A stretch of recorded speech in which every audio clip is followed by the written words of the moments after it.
শুভ সকাল আমার সকল প্রিয় বন্ধুদেরকে জানাই। তো তোমরা সবাই কেমন আছো? আশা করছি ভালো আছো। আমরাও বেশ ভালো আছি। তারপর আমাদের সকালে যা কাজকর্ম ছিল সব কিছু শেষ। তো বোনও ঘুম থেকে উঠে এখানে হাঁটাহাঁটি করছিল। আর এই দেখো আমাদের ফুল গাছে খুব সুন্দর একটা ফুল ফুটেছে। আর জানো তো ছাগলে খেয়ে নেয় পাতাগুলো আর কি, তার জন্য বেশি ফুল ফুটতেই পারে না। তারপর আমি চলে গেলাম রান্না করে। তো দেখছিলাম মা কি রান্না করছে আজকে। তারপর গিয়ে দেখলাম মা এখানে ডাল বানিয়েছে আর আলু ভাজা করবে, তার জন্য এখানে মা তেল গরম বসিয়ে দিয়েছে। তো আলু ভাজা করার জন্য আর কি। তো এই যে আলুটা দিয়ে দিল আর এখানে মা রান্না করছিল। তারপর আমি দাঁড়িয়ে দাঁড়িয়ে ভিডিও করছিলাম। আর তখনই বনু এসে আমাকে ধরে কান্না শুরু করে দিয়েছে। তোমরা সকলেই জানো বনুর বিয়ে ঠিক হয়ে গেছে। আর কেন জানি না ঘুম থেকে ওঠার পর সকাল থেকে ওর মনটা ভীষণ খারাপ ছিল। তারপর আমাকে ধরে কান্না করছিল আর কি। তো আমারও ভীষণ খারাপ লাগছিল। এখানে মারও মনটা ভীষণ খারাপ, যেহেতু ওর বিয়ে হয়ে যাবে। আর কি আর করার, তাই না? মেয়েদের জীবনটাই তো এরকম, তো বিয়ে তো হতেই হবে, আর কিছু করারই নেই।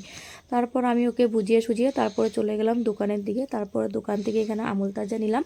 তো এখন চা খাবো আর কি। তো যেহেতু সকাল টাইম চা তো খেতেই হবে, তাই না? তারপরে এই যে আমুল তাজা নিয়ে পুচকিকে মানে হাঁটু হাঁটু করাচ্ছিলাম। আর তারপরে বাড়িতে আসলাম। তারপরে খাওয়া দাওয়া করার পর চা খেয়ে ভাতও খেয়ে নিয়েছিলাম। তো মা এখানে চলে গিয়েছে পুচকিকে নিয়ে ঘুরতে গিয়েছে। তারপরে এই ফাঁকে আমি কটা শর্ট রিলস করে নিয়েছি।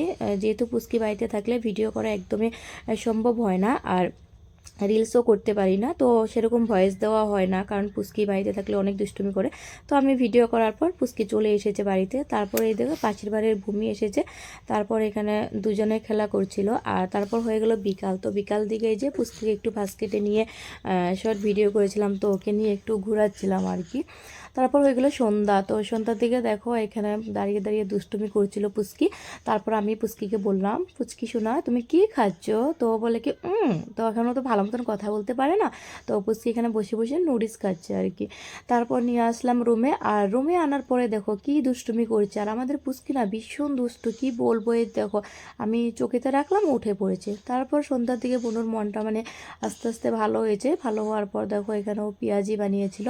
আর বোনুর না মন ভালো থাকলে অনেক কিছু রান্না করে বা বানিয়ে খাওয়ায়, কি যেহেতু ওর বিয়ে ঠিক হয়ে গেছে তাই একটু মনটা খারাপ থাকে মাঝে মধ্যে। তো যাই হোক, কিছু তো করার নেই। আর এখানে দেখো পুচকিকে নিয়ে আসলাম রুমে। তো রাতেবেলাও এখানে ভাগকে নিয়ে ন করছে। এই ভাগটাকে দেখলে আমি ভয় পার, ও ভীষণ আদর করে ভাগটাকে। তারপর দেখো পুচকির পাপা এসেছে, জুতো পরে বসে আছে পুচকি। তো ও মানে আমাদের পুচকিটা না অনেক দুষ্টুমি করে, কি বলবো। তো রাতে রান্না হয়েছিল চিকেন কষা। আর এখানে দেখো ও মাংস খাচ্ছে কীভাবে। তারপরে যে রাত্রেবেলা এখানে পুচকিকে চশমা পরিয়ে দিয়েছিলাম। আর পুচকির দাদু গান লাগিয়ে দিয়েছিল, তার জন্য ও চশমা পরিয়ে খুব সুন্দর করে বসে আছে আর একটু ডান্সও করছিল। তোমরা দেখে নাও, আর শর্ট ভিডিওতে তোমরা দেখিয়ে নিয়েছো। তো আজকের ভিডিও এই পর্যন্ত। কেমন লাগছে কমেন্ট করে জানা।